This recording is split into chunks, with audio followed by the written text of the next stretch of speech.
نے کبھی ملک کے اندر فساد نہیں پھیلایا، ہم نے کبھی کسی کی جائیداد کو نقصان نہیں پہنچایا، ہم نے کبھی کسی کی گاڑی کی سکرین کو نہیں توڑا، ہم نے کبھی کسی کے شیشے کو نہیں توڑا۔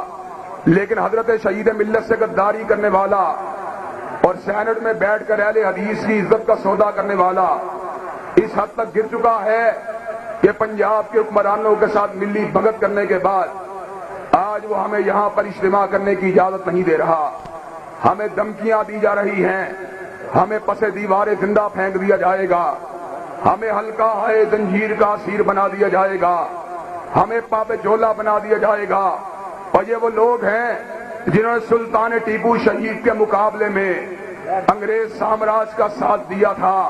اور میں یہ بات کہتا ہوں، میر جعفر تو مجھے گرفتار کروا، اہل حدیث گلی گلی میں تیرے پہ لانتے بھیجیں گے، تجھے برا بلا کہیں گے۔ مجھے یہ بات بتلائیے، اگر ہم گرفتار ہوئے تو آپ میر جعفر کا احتساب کریں گے؟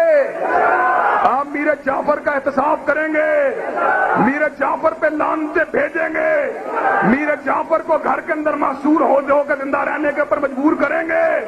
اور میر جعفر اب تجھے اپنی نام نہاد عمارت کو چھوڑنا پڑے گا، تو نے اللہ سے غداری کی ہے، تو نے رسول اللہ سے بے وفائی کی ہے، تو نے مسلک کی تجارت کی ہے، تو نے قبر پرستوں کے ہاتھ مسلک کو بیچا ہے۔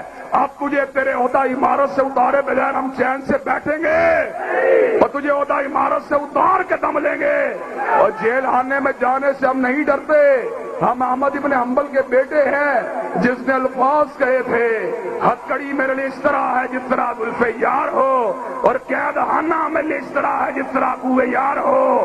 ہم قید خانوں سے نہیں گھبراتے، ہمارے باپ نے بھی پسے دیوارے زندہ جانا گوارا کر لیا، تو ہم نے جب بھی نام لیا بدر منیر کا نام لیا، ہم نے جب بھی نام لیا سراج منیر کا نام لیا، ہم نے جب بھی بات کی ہے مدثر کی بات کی ہے، مزمل کی بات کی ہے۔ اور جیل جانا تو کیا بات ہے، اللہ کی قسم ہے، نبی کی رسالت کے لیے پھانسی کے پھندے کو بھی چومنا پڑے چوم سکتے ہیں، لیکن نبی کے ساتھ غداری کا ارتکاب نہیں کر سکتے۔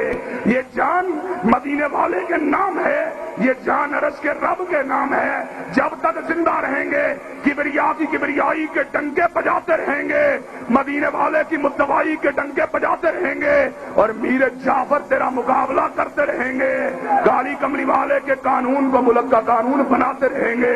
آپ مجھے یہ بات بتلائیے، ساتھ دینے کے لیے تیار ہے؟ ہتکڑی اگر لگائی گئی ساتھ دینے کے لیے تیار ہے؟ ریاست نے اگر ہمارے حق کو چھینا آپ ساتھ دینے کے لیے تیار ہیں؟ حضرات آپ میدان عمل میں آنے کے لیے تیار ہیں؟ بانڈوں کے جلسے ہو سکتے ہیں، کنجروں کے جلسے ہو سکتے ہیں، فلمی اداکاروں کے جلسے ہو سکتے ہیں، اور کالی کملی والے کے غلاموں کو جمعہ پڑھانے کی بھی اجازت نہیں، اور جمعے ہوں گے، عیدیں ہوں گی، نمازیں ہوں گی۔